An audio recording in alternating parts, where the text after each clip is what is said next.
Hola a todos, bienvenidos a un nuevo episodio de PLF. ¿Cómo está José Luis? ¿Qué tal? ¿Cómo estás, Uriel? Encantado de conocerte y bueno, de poder charlar un rato contigo. Un placer estar aquí en un nuevo episodio de PLF, que vamos a hablar de un tema apasionante con el investigador, con José Luis, sobre la Svimigdal, o como algunos lo pronuncian, la Suimigdal, así que una de las preguntas va a ser cómo se la pronuncia. Y en términos generales, para el que no tiene idea y acaba de abrir YouTube o Spotify y nos está escuchando qué es la Svimigdal, una red de trata de blancas, una red de prostitución implementada por judíos polacos en la Argentina. ¿Algo así? ¿Como sobre una pierna? Algo así perfectamente podríamos decir. ¿Cómo se la pronuncia? La verdad tendríamos que hablar con alguien que, no sé, un lingüista.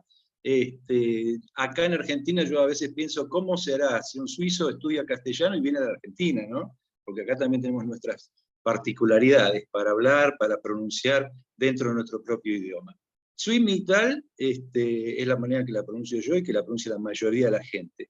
Seguramente, como pasa con otras letras, si están en inglés, o si están en castellano, o si están en otros idiomas, la fonética puede cambiar un poco. Pero creo que con Swimigdal nos entendemos Entonces perfectamente. va a ser nuestro Suimigdal, así la vamos a pronunciar aquí.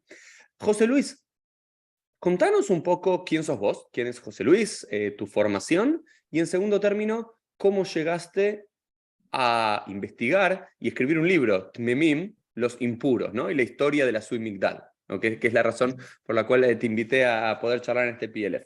Contanos eso, un poco de tu biografía y cómo llegaste a la SUI. Bueno, yo hace muchos años ya, en el siglo pasado, podríamos decir, sin ningún lugar a dudas, empecé a acercarme a la lectura a través de un libro que se llama El sexo peligroso, de Donald Guy, que hablaba justamente de una manera más general sobre el tema de la prostitución en la Argentina. Ahí encontré que había muchísima información, lo que me parece genial en un libro que toma un tema histórico, con muchas notas, con muchas referencias a prensa, archivos, hemerotecas, archivos policiales. Entonces, como me pareció que había mucho más para seguir leyendo de ese tema, y comencé a ir a esos archivos que se referenciaban.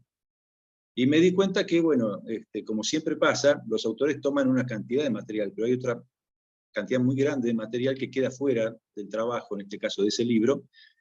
Por lo tanto, seguí investigando sobre ese tema, lo que me llevó, bueno, a abrir un panorama mucho más amplio sobre el tema de la trata y la prostitución en la Argentina. Son dos cosas distintas, ¿no? Lo que es la trata de personas, que en aquella época, con un sesgo, por ahí si se quiere, un poco más racista o enfocado en cierto tipo de mujeres, se llamaba la trata de blancas, ¿no? Parece como que se trataba de defender las sociedades de protección, las organizaciones de protección a la mujer, eran en defensa de la trata de blancas o contra la trata de blancas, lo que de alguna manera nos hace significar qué pasaba con las otras mujeres que no eran blancas, ¿no? Por ejemplo, acá en Argentina todo lo que eran las criollas o la prostitución de gente que venía de países limítrofes de acá de Latinoamérica. Mi formación no es académica, yo, digamos, se podría decir que es lo que habitualmente se llama un autodidacta. Hay una frase que dice, el que leyó 30 libros está en capacidad de escribir el libro número 31, ¿no? Porque ya conoce tanto de ese tema que por ahí lo que a mí no me gustaría es escribir el libro 31 simplemente con el material de los otros que estuve leyendo. Por eso digo, me parece muy importante todo lo que sea descubrir en archivos o en contacto con familiares, que también he tenido gente que tenía familiares tanto en un lado como en la sumidad, como en el otro lado, que las mujeres que eran traídas acá a la Argentina. Así que bueno, desde hace unos 35 años más o menos estudio el tema y gracias a eso, bueno, he tenido una serie de conocimientos y contactos con personas que me permitieron llevar todo ese material también a otro libro, y justamente es el que mencionaste vos. ¿Cuándo publicaste el libro y cómo se llama correctamente para el que quiera ir a comprarlo después de escucharnos? El libro es desde el 2018. se llama Tmeim, los judíos impuros. Es una referencia justamente a la denominación que la misma colectividad acá en Argentina le dio a lo que eran los tratantes de blancos o a la gente que manejaba los prostíbulos, que aclaremos, en esa época los prostíbulos en la ciudad de Buenos Aires y en muchas ciudades del interior estaban autorizados por las mismas municipalidades, ¿no? Y, Sí, y eso es uno de llevaban los un temas para control. hablar, ¿no? Digamos, porque estamos hablando de una organización de hace 100 años atrás, ¿no es cierto? Y creo que también hay que, cuando hablamos de esto, estudiar la historia, pero también el contexto, cómo era mirada la prostitución, si eran los mismos, o la trata de personas, si era la misma perspectiva que tenemos hoy o era diferente, y cómo era la cuestión legal, ¿no? Si estaba permitido, prohibido, si había grises, ¿no es cierto? José Luis, antes de empezar con la suite, ¿qué es lo que a nivel personal además te llevó a investigar el tema o a interesarte en el tema de la prostitución y la trata de personas? Bueno, es un tema que desde lo histórico tiene una proyección actual. O sea, hay muchos temas que son históricos y quedan en eso, ¿no? O sea, es una parte de todo un proceso, ¿sí? Hay una línea con un montón de puntos y algunos de esos puntos pertenecen a ese espacio y ahí se cierra. Y hay otros temas que tienen una conexión muy grande con los temas actuales. De hecho, el tema de la prostitución y la trata es de gran actualidad en el momento. Ese podría ser un tema o un abordaje más social, si se quiere.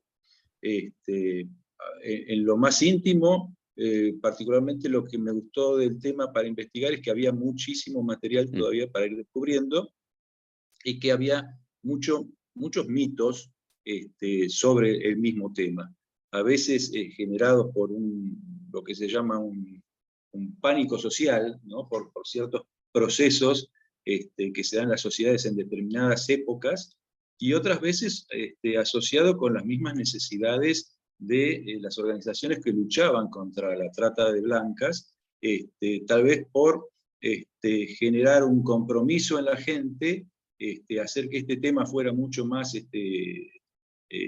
grande de lo que realmente significaba, tal vez la idea de acercar a personas para que pudieran sumarse a esa lucha.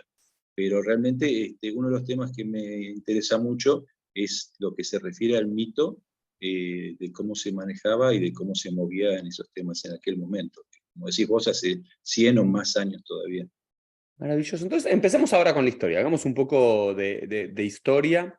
¿Dónde nace la Zui Migdal y cómo llega a la Argentina? Es un proceso muy interesante, todo lo que se refiere a cómo se dieron estos acontecimientos en América, hablemos de América por Estados Unidos y por Brasil y Argentina particularmente, que fueron los países de mayor inmigración. O sea, la inmigración aportaba tanto gente que venía a trabajar como gente que venía a hacer negocios no eh, tan claros, ¿no? O sea, por ahí todo este tipo de inmigración en todos los aspectos siempre va acompañado de una cantidad de gente que viene a hacer otro tipo de negocios por ahí no tan legales o medianamente legales. Por eso digo Estados Unidos, Argentina y Brasil. Es muy curioso porque en Europa la prostitución también estaba autorizada, digamos que en el imperio, lo que era el imperio ruso, desde 1843,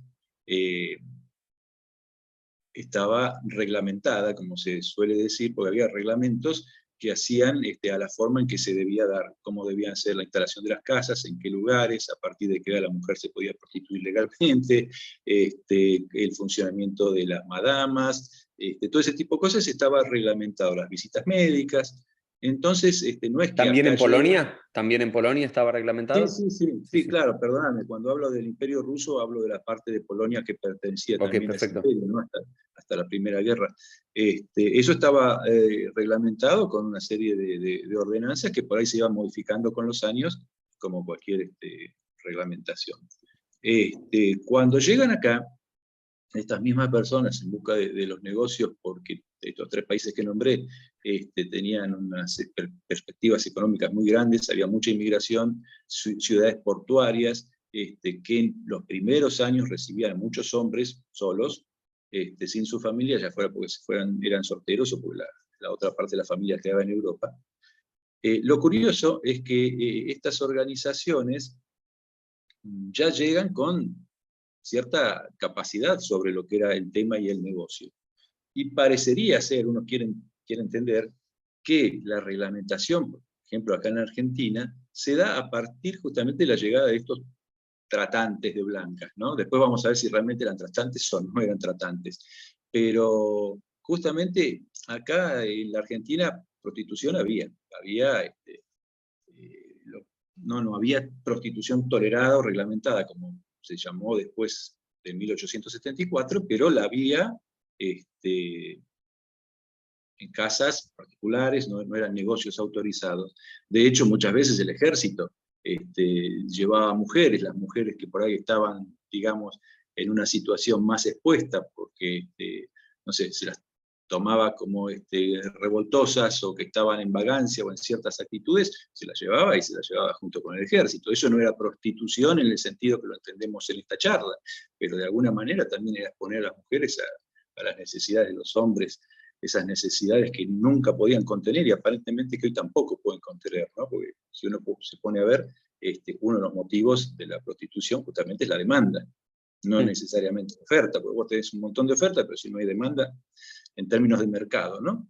Entonces, lo curioso es que estas personas que se agrupan después en sociedades, porque ya sabemos que las colectividades de cada país como que los han ido expulsando y se agrupan en colectividades, empiezan a reproducir acá en la Argentina y en estos otros países que mencionaba, ciertas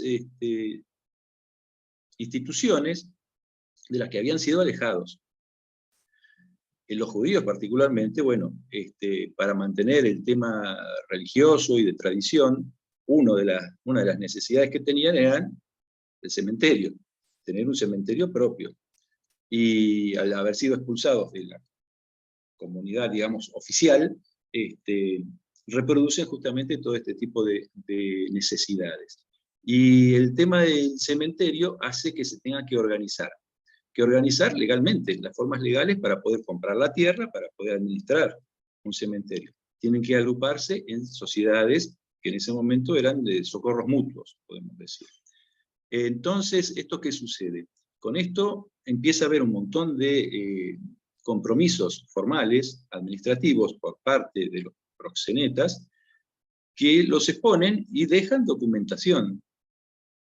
Al contrario de los franceses, que eran los otros proxenetas, digamos, de mayor poder económico en Buenos Aires, y de otras, los alemanes o los italianos o los españoles, que al estar integrados dentro de su propia comunidad, no necesitaban excluirse para formar sus propias agrupaciones. Entonces, esto es lo que nos da, a partir de esa documentación, la posibilidad de investigar el tema con documentos de primera mano en lo que era la colectividad judía. No es que eran los únicos que había, es que eran los únicos que por una necesidad tuvieron que documentar. Vos decís que, No digamos, sancionar. dentro de la comunidad judía no estaban bien visto este grupo, por lo cual tienen que segregarse, apartarse de la propia comunidad judía, y eso es lo que empieza a generar esta documentación frente a otros proxenetas como la comunidad francesa, italiana, española o lo que fuese, que al estar integrados en sus propias sociedades de socorros mutuos, en sus propias mutuales, no tienen la necesidad de escindirse, por lo cual no tenemos mucha información como si de este proceso dentro de los proxenetas judíos, digamos. Exacto, exacto. A ¿Y mí, cuándo llegan, José Luis? ¿Cuándo llegan estos? Porque vos hablaste en 1874, como que de alguna forma diste para entender que la venida de estos proxenetas judíos de Varsovia empezó a generar también la propia política y reglamentación de la prostitución en la Argentina. ¿Empiezan a llegar ya en esa época? las primeras referencias que hay, que aparecen en la prensa, son de 1870, principios de 1870. Yo estuve indagando los documentos del Archivo de la Ciudad de Buenos Aires y esta gente aparece, por ejemplo, alquilando propiedades, abriendo locales, comprando los fondos de comercio, digamos, de locales que estaban en manos, por ejemplo, de madamas españolas. A partir de 1870, 75 en la Ciudad de Buenos Aires, el 74 es la reglamentación de la Ciudad de Rosario. O sea, en la Argentina, a partir de 1874, se puede hablar que hay una reglamentación sobre la prostitución. La Ciudad de Buenos Aires es un año posterior. Ahí vos te das cuenta que piden una serie de normas con respecto a cómo tienen que ser las casas, la sanidad de las casas, el tipo de habitaciones que tienen que tener, los baños, la ubicación. Y cuando se abren las primeras casas autorizadas, que son unas 30, vamos a ponerle, más de la mitad de las casas autorizadas son abiertas por personas de origen judío, apellidos judíos, y esto no tiene que ver como buscar un punto del antisemitismo, no, justamente es lo que te decía antes, el hecho de que muchas cosas tengan que estar fiscalizadas por la autoridad, que en ese momento no sé, era el Estado, la Ciudad de Buenos Aires, hace que de alguna manera ellos queden más expuestos que otros. Y esta situación se da también en Brasil y se da también en Estados Unidos. Y la cosa curiosa, mucha gente piensa que solamente acá en la Argentina se ha manejado así el tema, y en Estados Unidos, donde no había reglamentación y el comercio era, digamos, ilegal 100%, también compraron tierras para hacer su cementerio propio, que está en lo que ahora es la ciudad de Nueva York, que antes era un barrio como alejado, en Brooklyn, en aquella época, estoy hablando de fines del siglo XIX. Y todavía está. Entonces, estamos hablando de una organización de proxenetas, ¿no? Y creo que proxeneta es el término técnico, o de tratantes, no sé si hay alguna diferencia entre ambos dos y a nivel legal también, nacidos digamos, de Varsovia, ¿no? Que luego migran especialmente a la Argentina, pero también a Brasil y también a Estados Unidos, y en los tres lugares generan una red de prostitución, red de trata. Sí, pero a ver, no hablamos de una organización en el sentido de que estaban conectados organizativamente para hacer negocios, sino que son elementos dispersos que en cada uno de estos países tuvieron actuaciones similares, particularmente porque las comunidades los expulsaron, digamos, de sus instituciones, entonces se agruparon de alguna manera de forma similar. Y te hago una consulta, no sé si en tu investigación salió, ¿por qué se dio esta expulsión dentro de la comunidad judía? Entendiendo que era, no sé, un material indeseable, no sé, un paria, no sé, lo imagino, algo memín, como lo decís, y los impuros, frente a la comunidad francesa, italiana, alemana o española que decís que no ocurrió. Había una diferencia, vamos a llamarlo, desde la moral de la época, ¿qué es lo que... ¿Por qué se dio en una comunidad y no en la otra esta expulsión de estos proxenetas? Sí, es una pregunta interesantísima. De hecho, en una reunión que yo estaba hablando del tema, en una reunión presencial, se me acerca una persona con muchísimo respeto, como siempre, y me dice, ¿y por qué en Europa no hay cementerios de impuros? Y no hay, porque allá también había organizaciones de tratantes de blancas, de proxenetas. Proxenetas, digamos, sería más bien el hombre que explota a la mujer sexualmente, lo que hoy se llama la prostitución en beneficio de terceros, o sea, el dueño del local, ese sería el proxeneta. El tratante de blancas está más referido a la persona que hacía los negocios llevando mujeres de un lugar a otro internacionalmente, ¿no? Pero en la SUE habían las dos cosas, dueños de locales y tratantes, digamos. Era había todo las dos cosas, claro. Okay. Pero ¿por qué en Europa no hay? Es interesante la pregunta. Uno podría suponer a primera vista que, bueno, había una integración distinta o había un temor social y se los aceptaba, como la mafia en Estados Unidos. A mí me encantan las películas de la mafia italiana, y la mafia italiana en Estados Unidos, justamente, el respeto que tenía la población común no era un respeto, era un respeto reverencial, pero por temor, y a veces por conveniencia. Pero estaban integrados dentro de su propia comunidad, los mafiosos. En Argentina, en Estados Unidos y en Brasil se dio un proceso que yo no sé si tendrá que ver con la primera o la segunda generación de la inmigración, y querer ser, usando una frase más hoy, más papistas que el Papa, pero como que hubo un intento de separar a estos elementos indeseables muy prontamente, justamente tal vez con la idea de mostrar un compromiso hacia la nueva sociedad que los estaba acogiendo, que tenga que ver con lo moral. Yo creo que el tema pasa por lo moral, porque era, a ver, si nos ponemos a ver, era un negocio legalizado, si se quiere. Entonces, la única La trata forma... también, entiendo, ahí No, explícame no, algo, la José trata Luis. no. Ok, porque finalmente en los años 30, 31 va a empezar a caer la submigral en la Argentina.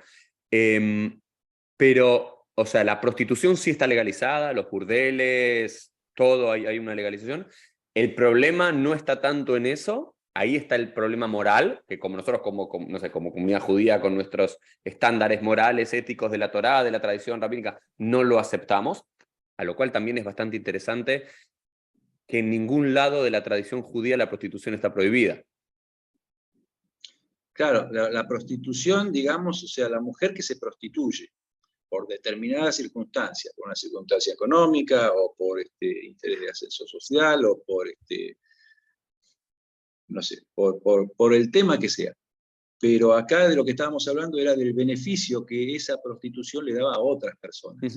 O sea, instalar una casa de prostitución con 10, 20, 50 mujeres y beneficiarse de esa situación, eso está autorizado. Claro, es un Cuando digo problema 50 moral, mujeres, no legal. también. Era un problema moral, claro, era un problema moral. Justamente, lo que no estaba permitido en ningún país era la trata de lo que se llamaba blancas, o sea, Y eso es la llevar a la razón por la mujer que caen. Perdóname. Esa es la razón por la cual finalmente caen, son apresados y demás. Sí, hay muchas, claro, hay muchas razones confluyentes en la década del 30 con respecto a la caída de la Suimigdal.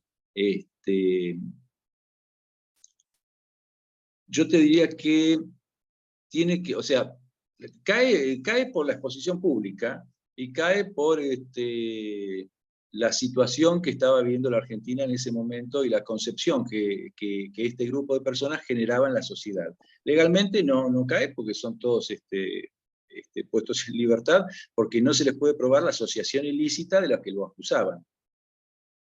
Entonces, la sumidad cae por un tema social y por un tema, si se quiere, también que tenía que ver con el crecimiento del antisemitismo en la década del 30 y porque se atribuía muchos negocios impuros, también si se quieren, al gobierno de Irigoyen, que había sido derrocado.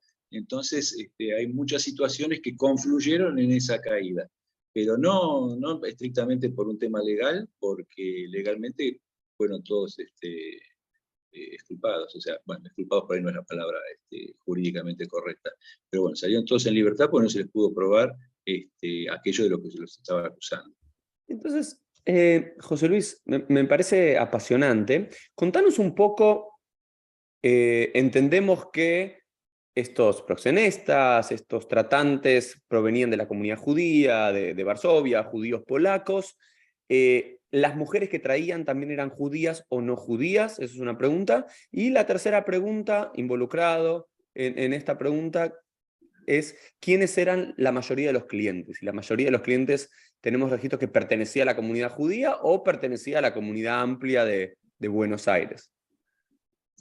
Sí, a mí me gustaría incorporar en la respuesta también a las mujeres. ¿Y por qué a las mujeres? Porque muchas veces se hace hincapié en el proxeneta, o en el tratante de blancas, o en el explotador, o en el tenebroso, como se lo llamaba en ese momento, en el caftén. O sea, había muchas denominaciones que, imagínate, en 60 años de prostitución tolerada, fueron cambiando con el tiempo, ¿no? Entonces, por ahí no es que siempre estaba la misma denominación o el mismo prototipo de hombre o de mujer.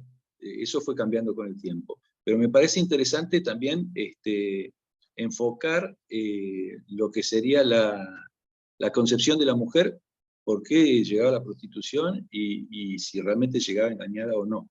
El hecho de centrar en el proxeneta este discurso de el hombre que iba a los pueblos y las engañaba y las traía, las seducía, tal vez se casaban con casamientos falsos y después venían acá y las explotaba. Era un discurso, a mi entender, el de otros investigadores, era un discurso que de alguna manera exculpaba a un montón de actores en esa situación sin la cual no se podía haber dado todo este negocio, porque era un negocio muy, pero muy grande. De hecho, la Municipalidad de Buenos Aires, en una época, a principios del siglo XX, recibía el 20% de los impuestos generados por el comercio en la Ciudad de Buenos Aires eran de la prostitución. Y estamos hablando Wow. que había fábricas, distintas industrias. 20% de los impuestos al comienzo del siglo XX, la En prostitución. 1904, sí. Wow. De lo que era el 20%, no del total, sino de lo relacionado con el comercio y la industria, el 20% lo aportaba la prostitución. Era Y el económico. 50% de eso, más o menos por las investigaciones, pertenecía a estos grupos, la colectividad judía. La colectividad judía en Buenos Aires, y en Buenos Aires particularmente, nunca fue más del 20 o el 25% de la cantidad de mujeres que resultaron inscriptas en los registros. Y en los pueblos del interior, muchísimo, pero muchísimo menos. Hay una magnificación del tema. Y justamente, bueno, te podés imaginar en muchos momentos diferentes, justamente de Sí. estos 60 años que te Antisemitismo. refería, hubo intenciones también para magnificarlo. Como ya te decía, por un lado eran las propias instituciones que luchaban contra la trata, magnificar el tema como para justificarse a sí mismas, y por el otro lado para conseguir, no sé, aportes, donaciones y mismo el compromiso de otras personas. En el gobierno de la década del 30, bueno, lo magnificaron para endilgarle a los judíos un montón de culpas que por ahí no tenían, pero bueno, había que buscar un culpable en ese momento para algo y no les caía nada mal. Con respecto a la pregunta que me decías vos, la llegada de esta gente, bueno, sí, a ver, fue generando todo un tipo de resquemores con la colectividad local. Y como decíamos, se fueron agrupando, no eran tantos, tampoco como se pensaba, 400 socios tenía lo que era la Suimigdal con otra asociación que se llamó Ashkenazi, Ashkenazum después del 20, que eran los judíos de la Suimigdal, eran más bien de origen polaco. Y los otros eran de origen ruso, podrían ser, no sé, ucranianos de hoy o rusos, pero había muchos que estaban asociados tanto a una como a otra institución. Y los dos controlaban el cementerio. Que, insisto, el tema del cementerio es muy referencial porque es algo muy concreto que quedó, y para mí el cementerio hoy en día es la concreción material de que la lucha de la colectividad contra esta organización fue exitosa. O sea, el hecho de que se los haya podido excluir de verdad hasta que en el momento de la muerte hayan tenido que tener un lugar especial porque la colectividad no los aceptaba, eso para mí es la prueba de una lucha exitosa. Que la comunidad mucho tiempo, por distintas razones, trató de no hablar del tema. Vos sabés, yo he hablado con gente por ahí de 60 años, una edad parecida a la mía, y me dice, yo hasta hace poco no sabía nada, porque mi familia no se habló, en la colectividad no se hablaba, era un tema tabú. Y me parece a mí, desde muy afuera, que realmente por ahí la concepción debería cambiarse y pensar que justamente el hecho de que se haya logrado lo que se logró fue porque hubo gente que estuvo luchando contra eso, desde lo moral si se quiere, pero me parece absolutamente rescatable que se haya luchado desde lo moral. No siempre hay que luchar cuando es algo ilegal. Hay muchas cosas que son legales, hay frases, ¿no?, que dicen que la esclavitud era ilegal y un montón de cosas serían ilegales, y no por eso vamos a dejar de luchar contra eso, porque fueran legales. Entonces, me parece que este tema del tabú habría que revisarlo y no pensar si no habría que hablar más de ese tema y bueno, justamente darle a esa lucha de la colectividad de principios del siglo pasado el mérito que se merece. Y entonces, contanos así un ejemplo clásico, quizás prototipo, de cómo era esta trata, ¿no? Cómo llegaban las mujeres de los pueblos, de los shtetl, de las ciudades, de Polonia, imagino mayoritariamente, quizás de otros lugares, corregime si me estoy equivocando, cómo llegaban acá a prostituirse a la Argentina, como dijiste, si era por voluntad, si era obligada, si era engañada, si era consciente para ganarse una mejor vida. Contanos digamos, para entender cómo era el proceso así cuáles eran los actores involucrados y un ejemplo, ¿no? Digamos, quizás. Claro, lo que pasa es que claro, son situaciones particulares, es difícil encontrar un ejemplo porque hay un ejemplo que habla a favor de una hipótesis y hay otro ejemplo que habla absolutamente en contra de esa hipótesis. Entonces, decir que eran todas engañadas no es correcto, y decir que venían todas conscientes de algo que venían, tampoco. Yo creo que la gran mayoría venía consciente. De hecho, hay muchísimas referencias, ya sea porque muchas de las que se revisaban tenían el control médico, en la primera visita, ya prácticamente desembarcada, ya tenían sífilis o hemorragia o alguna enfermedad de transmisión sexual. O sea, esto no quiere decir que se prostituyeran, pero hay indicios altos de pensar que sí, que ellas se prostituían en Europa. Hay reportes de la Liga de las Naciones, justamente que los investigadores en la década del 20 habían encontrado muchos casos de mujeres que llegaban ya prostituidas a la Argentina, donde los mismos tratantes decían: es mucho más fácil traer una mujer que está en situación de prostitución en Europa que andar buscando una chica sin una experiencia para traerla acá engañada. Mucho más fácil y mucho más económico. Pero como te decía, el hecho de culpar a 100 o 200 personas que eran los responsables de engañar a las chicas, casarlas y traerlas acá para prostituirlas, era mucho más fácil que acusar a todos los actores en esa cadena que tenía que ver con los gobiernos, tenía que ver con la exclusión social, la exclusión económica. La mayoría de las prostitutas en Europa llegaban a la prostitución después de 2 o 3 años de haber estado trabajando particularmente en el servicio doméstico, que era donde más expuestas estaban, porque de hecho se ganaba muy poco dinero, estaba subvencionado ese salario por la casa y la comida, pero aparte estaban expuestas muchas veces a la sexualidad de los mismos empleadores, como pasaba también en algunas fábricas. Planchadoras, lavadoras, o sea, las muchachas que salían de los poblados y llegaban a la ciudad, muchas veces encontraban alguno de estos trabajos que no les alcanzaba para subsistir. Y o lo tenían que compensar con la prostitución clandestina, o tenían que entregarse directamente a la prostitución. La policía del zarista estamos hablando, ¿no? Si detenía a una mujer por sospecha de prostitución, lo que hacía era ingresarla al registro de prostitutas. O sea, vos fijate, o sea, por eso digo, hay muchos actores. Si una mujer estaba, no sé, en situación de calle, como diríamos hoy, pedía limosna, lo que fue, les parecía medio sospechosa, no, esta la vamos a poner en el registro de prostitutas y ya no queda, es como ficharla, como un delincuente, fichás a un delincuente, haces un prontuario, bueno, la mujer la ponía en el registro de prostitutas, le sacaban la documentación, obviamente, y le entregaban una tarjeta amarilla, boleto amarillo se llamaba, que era su ficha de prostituta. Y ya, a partir de eso, ya estaba marcada, o sea, no le quedaba otro lugar que ir a prostituirse legalmente. Entonces, estas cosas tienen mucho que ver con la actuación de los otros actores, que siempre quedan en silencio detrás de los principales. De hecho, hay un tema muy curioso, si se quiere, en la reglamentación de la Ciudad de Buenos Aires y los otros municipios, que los dueños del prostíbulo no tenían que ir a abrir el prostíbulo, por ejemplo, hacer el trámite administrativo para abrir el local. Es curioso, porque si vos hoy en la Ciudad de Buenos Aires querés abrir una pizzería o un kiosco, vos tenés que ir con tu documentación personal y decir: bueno, ¿qué tal? Yo me llamo fulano de tal, vengo a habilitar un negocio para vender pizzas. Es lo más lógico. Vos no mandarías al gerente de tu futuro negocio a que lo habilite a nombre de él. Bueno, en el caso de los prostíbulos se podían habilitar a nombre de la regenta o la madama. Entonces iban las mujeres, habilitaban el prostíbulo. Y el verdadero dueño del prostíbulo quedaba inmerso en una confusión burocrática que no se sabía quién era. Podía tener un prostíbulo, podía tener 20 prostíbulos y nadie sabía quién era. Y podía caminar por la calle como un ciudadano decente para la colectividad, ¿no? Cuando moralmente era repudiable su actitud. Pero eso se lo permitía justamente la misma reglamentación. Entonces, por eso digo, hay muchas cosas oscuras en todo el tema. Y la clientela aquí de estos prostíbulos regentados por la Suimigdal, ¿quién era la clientela?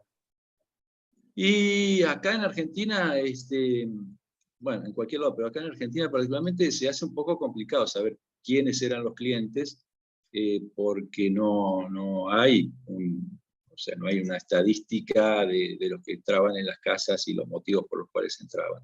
se puede argumentar, se puede suponer que era gente inmigrantes o gente en general de bajos recursos, trabajadores o jóvenes, estudiantes, personas que habían llegado hacía poco tiempo, porque los prostíbulos en general, los de la Zui Migdal, eran prostíbulos, digamos, económicos.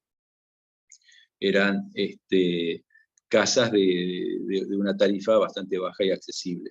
Lo que era, por ejemplo, el glamour de la prostitución francesa, esto ya estaba asociado con clases medias o medias altas que tenían la capacidad de pagar mucho más, que podían ir a ver a una mujer que trabajaba en un departamento, no era como los prostíbulos de la Migdal, que eran por ahí casas donde había, ya te digo, 10 o 50 mujeres. Hubo momentos en la ordenanza que se permitía tener una casa con 50 mujeres, no había un límite. Después, por ahí, por ejemplo, para el año 19, los socialistas consiguen bajar ese límite a una mujer por casa, lo que también generó un montón de problemas y de discusiones dentro del mismo Partido Socialista, porque decían si la gerenta o la madama también era considerada como una mujer que estaba en la casa, porque entonces iba a haber dos mujeres. Es casi un Y no problema impedía talmúdico, nada, ¿no? Es una discusión. no impedía nada que se pudiera prostituir también. Pero bueno, a lo que me refiero es justamente a eso, ¿no? Más allá de los números, la Migdal manejaba una clientela de recursos, digamos, bajos. ¿Se sabe si Pero sus clientes también pertenecían, algunos, o hay registros o historias que pudiste recabar, pertenecientes a la comunidad judía o más de otros inmigrantes?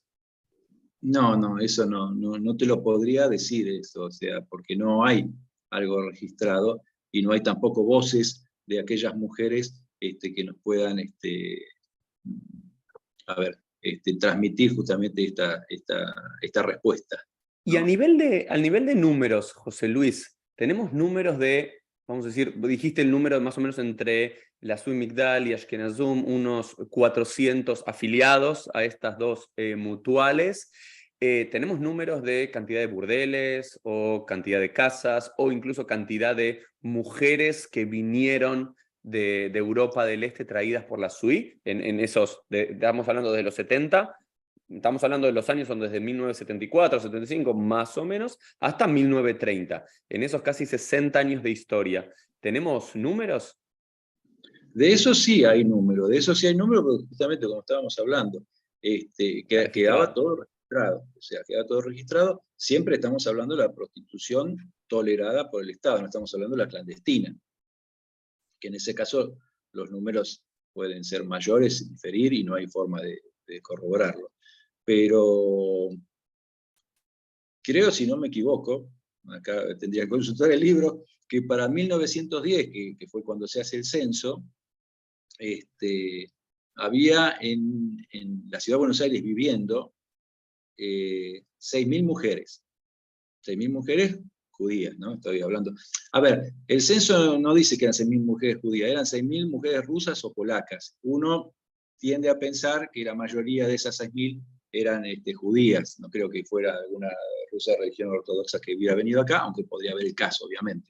Pero la mayoría, particularmente como nosotros hablamos de los rusos, eran Sí, judíos, sí, sí, ¿no? sí, sí, se entiende. Entonces, eso aparece en el censo, 6.000. Desde 1889, que se crea el registro del cefilocomio, o sea, donde se tenían que atender las mujeres y hacer las revisaciones. Desde el 89 hasta el 10, son 21 años, en esos 21 años se habían inscrito en los libros que les habilitaba como prostitutas, 3.000 mujeres polacas o rusas. O sea, el hecho más allá que fueran o no judías. Había viviendo en 1910 6.000 mujeres. Inscriptas había en los 21 años 3.000. No quiere decir que estuvieran prostituyéndose las 3.000 al mismo tiempo. Obviamente una mujer se había inscrito en 1890, posiblemente ya no estaba Ya dejó más, sus funciones, dejó su trabajo. podríamos decir. Pero a lo que me refiero es que esas personas seguían viviendo en la ciudad de Buenos Aires. Entonces, esto lo que nos demuestra que hay un transporte, ya sea genuino porque la mujer lo demandaba, que en muchos casos era así, o porque el engaño o lo que sea, pero en otras colectividades no se daba eso. O sea, por ahí los españoles, los italianos, era el 3, el 4, el 5% de las mujeres que estaban inscritas en relación a las que podían vivir en la ciudad de Buenos Aires. Es muy grande, entonces eso es lo que te muestra que había un transporte de mujeres. Y vamos a ponerlo en claro también, vamos a desmitificarlo. La única mujer que podía llegar a la Argentina sola era una mujer que estaba en situación de prostitución o que venía engañada o venía por algún tema, porque no había, era muy difícil que una mujer en aquellas épocas tuviera la independencia económica y tuviera la dependencia de la familia y de los propios países para poder ir de un continente hasta el otro. O sea, estamos hablando de los judíos en Polonia no podían ir de una ciudad a otra prácticamente, porque lo tenían prohibido. Entonces, trasladarse una mujer sola en aquella época, más allá de lo que pudiera pensar la sociedad, el solo hecho de trasladarse era a partir de que alguien estaba pagando ese viaje, no había un recurso económico para hacerlo. José Luis, y para seguir conversando el tema, llegar a los últimos 10, 15 minutos de nuestro encuentro, hay registros, ¿no? Porque imagino que hay una diferencia, ¿no? Total entre una mujer que quizás, que hasta el día de hoy, ¿no? Sigue siendo un debate si la prostitución, más allá de las moralidades particulares, culturales, religiosas que cada uno pueda tener, es un trabajo, vamos a decir, normal, que una mujer puede con su libre albedrío decidir vender su cuerpo o no. Digamos, hay voces para un lado o para el otro. Creo que el gran problema está más allá de eso, en el cual cuando son obligadas, ¿no? Cuando son obligadas y hay incluso una violencia física, una amenaza dentro de la Zvi Migdal, más allá de estas mujeres que, bueno, quizás era la única forma que tenían de ganarse la vida, eran otros tiempos.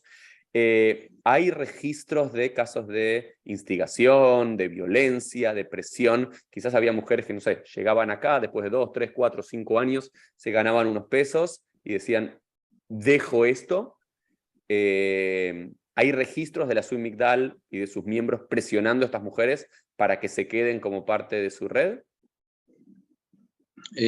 Bueno, yo quiero, o sea, a ver, comentarlo. El hecho de que la mujer llegue a la prostitución a través de la violencia, de una o de otra manera, siempre llega a través de la violencia. Porque hay una violencia en el hombre que la somete, que es lo que uno en primera instancia supone, pero hay una violencia institucional, que justamente lo que estábamos hablando, que tiene que ver con la imposibilidad de acceder a lo mínimo y a lo básico que tiene que acceder una persona. Si vos a esa persona, en la época y en el contexto que estábamos hablando, vos no le ofreces la posibilidad de estudiar. O sea, las mujeres en Rusia tenían vedada esa posibilidad. Los hombres, por lo menos un porcentaje, podían hacerlo, pero las mujeres directamente no, y no era un tema de la familia, era un tema del gobierno. No le ofreces la posibilidad de tener una economía independiente, no le ofreces la posibilidad de crecer, siempre hay una imposición de esas circunstancias que te pueden ir arrastrando hacia un camino, o sea que la violencia existe ya sea en el hombre que la somete o en el Estado que la somete o que la empuja a eso. Sobre lo que vos me preguntabas específicamente, si hay casos, y también estamos en el tema de la mistificación. Judicialmente yo te podría decir que las organizaciones que luchaban contra la trata de blancas, llámese la Liga Argentina contra la Trata de Blancas, o la Erras Nashim, que era la Sociedad de Protección a las Mujeres y Niñas de la colectividad, judicialmente no tiene ningún caso denunciado y probado de trata. Uno podría decir, porque generalmente la gente que está en contra de esto dice, y bueno, lo que pasa es que el poder, la corrupción que tenían, compraban jueces, compraban policías. Sí, en algunos casos sí, pero también es que no querer entender una realidad. Las mujeres que se prostituían por necesidad, como dijimos antes, porque algún tipo de necesidad pasaban. Y no denunciaban a la gente que las había traído acá. Pero no lo denunciaban no porque necesitaban mantener el trabajo, no lo denunciaban porque era una especie de acuerdo tácito. Bueno, vos me llevas allá, yo me prostituyo. Y me parece que analizarlo o abordar el tema desde este lugar es mucho más interesante que decir, vino engañada y la sometieron. Yo te podría decir, el caso de Lieberman, que es el ejemplo El famoso caso de más Raquel Lieberman, en que reciente. hay un libro específico, ¿no? Por eso lo traigo, ¿no? En mi cabeza estaba ese nombre. Claro, bueno, Raquel Lieberman es una mujer que estuvo en situación de prostitución, que se liberó de esa situación pagando una especie de rescate a su propio explotador, y después fue captada otra vez por la sociedad de rufianes, engañada y vuelta al prostíbulo. A ver, esa es la situación que nos llegó a través del relato de la propia Raquel Lieberman. En el libro de Mirta Yalón, por ejemplo, esta situación está descrita, no sé si es el que vos comentabas, Sí, sí, es sí. la novela la novela La Polaca. Bueno, es una novela, como fue Argentina, Tierra de Amor y Venganza, también una novela. Ahora, después, en los hechos reales, ¿eso fue así? Y yo creo que no, no fue así.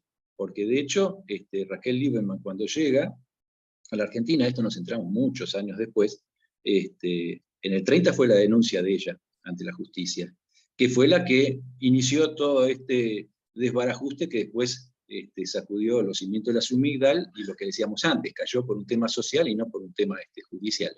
Pero Raquel Lieberman declara: me trajeron engañada, me fueron a buscar a Europa, me sedujeron, me trajeron con engaños y me encerraron en un prostíbulo. Estuve 8 años en el prostíbulo, me escapé, puse un negocio, y después una persona me vino a hablar, tuvimos cierta amistad y me casé con esa persona. Resultó que esa persona era un explotador de la Migdal que me sacó los ahorros y me puso a trabajar otra vez. Esa fue la denuncia que hizo ella.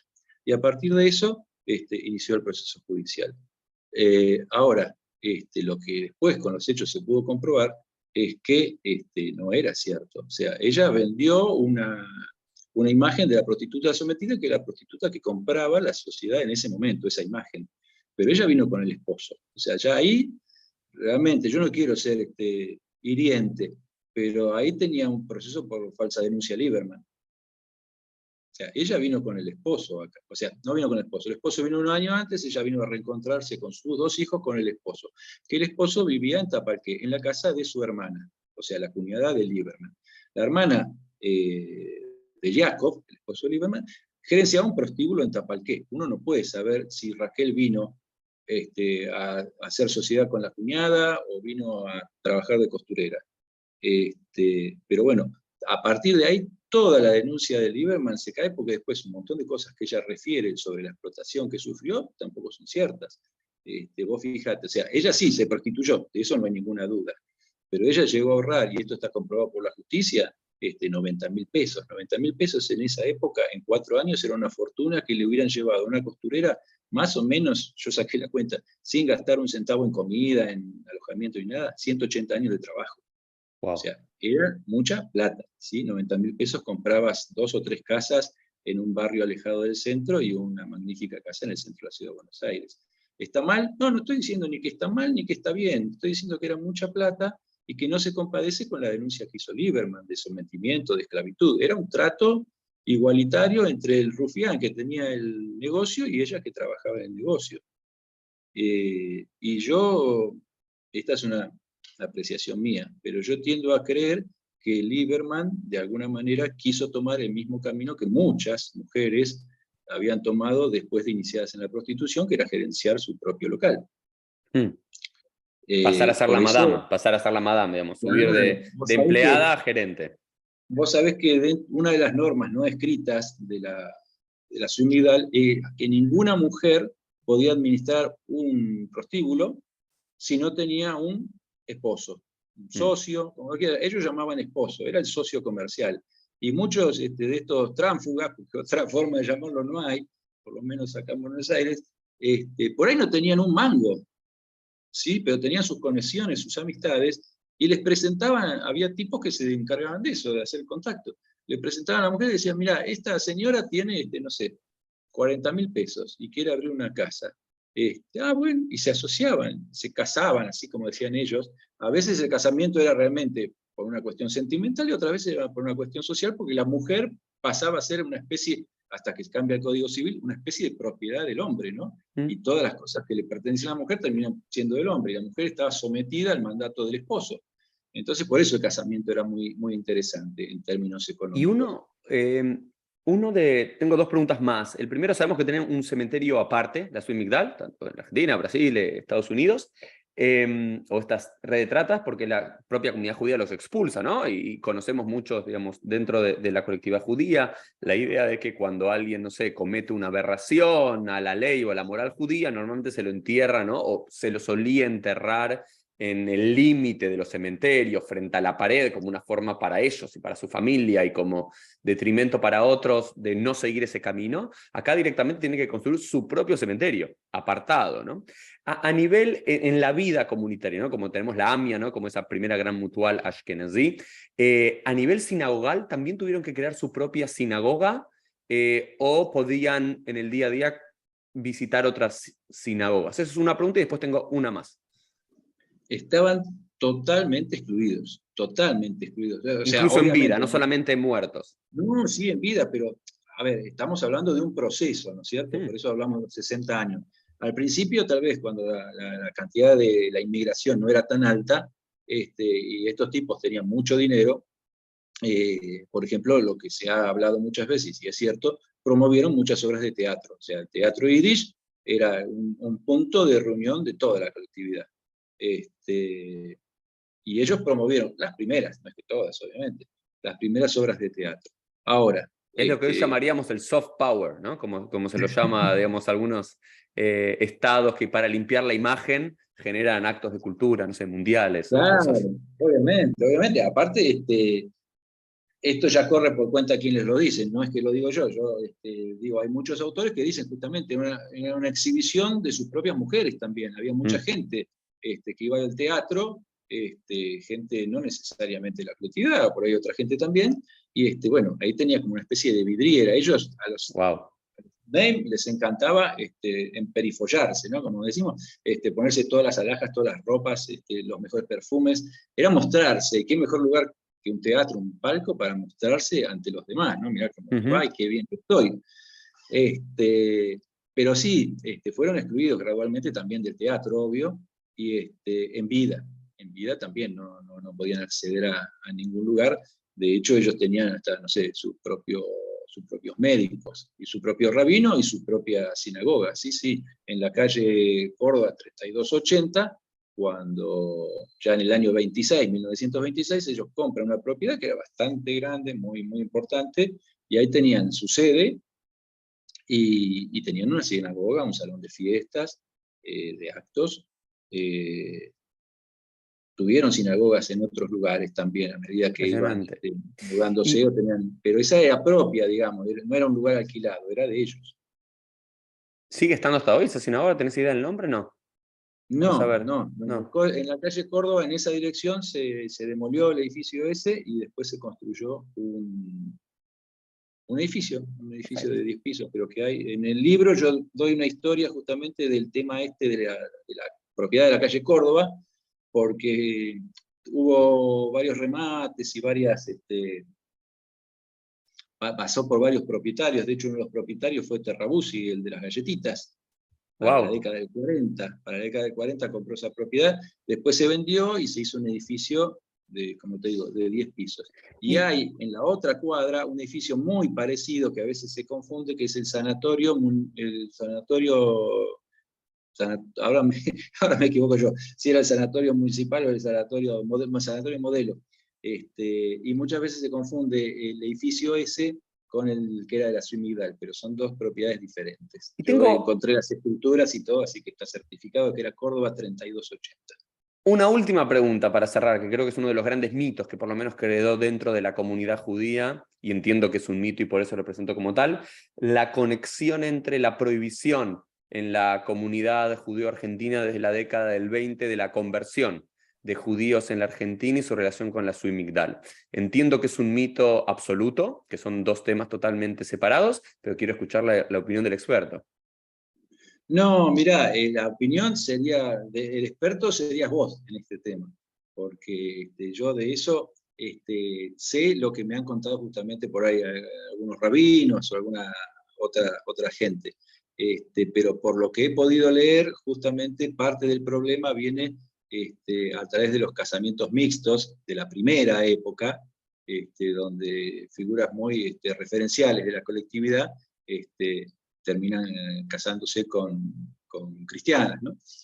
De hecho, creo que es bien que se casa en una iglesia no cristiana, pero no católica. Creo que era protestante, la esposa. ¿Quién? Perdón, Así que ¿quién? la esposa de Brie, Ah, ok. Okay. que fue, si no me equivoco, presidente de la CIRA, de Sí, lo que era incluso el primer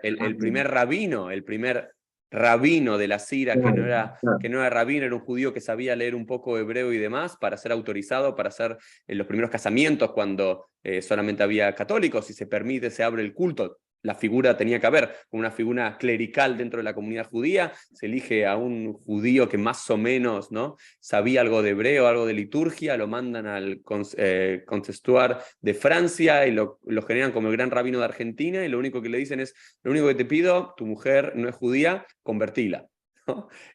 Para saber ad kedei kaj, como decimos en hebreo, digamos, hasta ese nivel, pero claramente son dos fenómenos totalmente paralelos, ¿no? No es que la prohibición de la conversión en la Argentina, que es un tema para otro podcast, se genera por la Submigdal, sino que son dos fenómenos que coinciden en los años, ¿no? Porque la prohibición creo que es del año 26 aproximadamente, la caída de la Submigdal en el 30 y demás, que después se lo asoció mucho, pero no son, no, para son mí dos. no, y por lo que escuché No lo son, pero bueno, me gustaría, como hablamos de muchos mitos en este episodio, claro. me parece importante ese, porque es como esos lugares comunes que dentro de la comunidad judía quizás no se sabe mucho de la Submigdal, pero se prohibió la conversión en la Argentina por la Submigdal, y son dos fenómenos totalmente diferentes, cada uno con sus... Yo creo que sí, por ahí, si me permitís, lo que me parece, así como decíamos, ¿por qué se generó esta historia de que en América estas personas fueron rechazadas y en Europa como que estaban integradas, admitidas? Debe haber generado un poco de resentimiento esta posición firme de la colectividad argentina, de enfrentarlos, de rechazarlos y de exponerlos, porque el problema fue ese, me parece también, exponerlos, o sea, mostrarlos.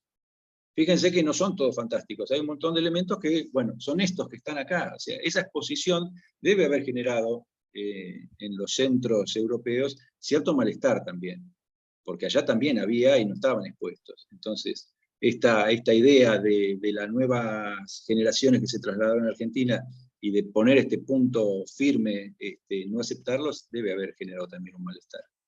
Por supuesto, por supuesto. Bueno, José Luis, gracias. Gracias por llevarnos a recorrer casi los 60 años de la Submigdal, de la prostitución judía organizada en la Argentina, conocer este fenómeno cultural de la propia comunidad judía, pero también de la propia experiencia argentina, de una comunidad migrante y de esos negocios en las zonas grises o en las zonas legales e ilegales y de la moralidad donde todo se entrecruza. Bueno, invitar a todos los que nos vieron por YouTube o nos escucharon, que quieren leer y estudiar un poco más del tema, a leer el libro Tmeim, Los judíos impuros, historia de la Submigdal, de José Luis Scarsi. Así que gracias por traernos a este mundo. Y bueno, te deseamos lo mejor, José Luis. Gracias. Bueno, yo te agradezco mucho el contacto y quiero hacer hincapié ya para finalizar en que el cementerio todavía existe, está en Avellaneda.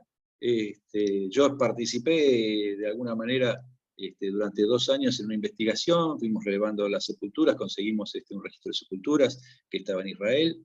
Estuvo en Argentina, pero fue trasladado a Israel. Y bueno, eso me pareció fantástico y es la muestra de que la colectividad luchó y consiguió su objetivo, que era separar a esta gente. Maravilloso. José Luis, muchas gracias y bueno, todo lo mejor. Nos vemos todos en un próximo episodio. Chau, chau. Bueno, hasta luego. Chau, chau.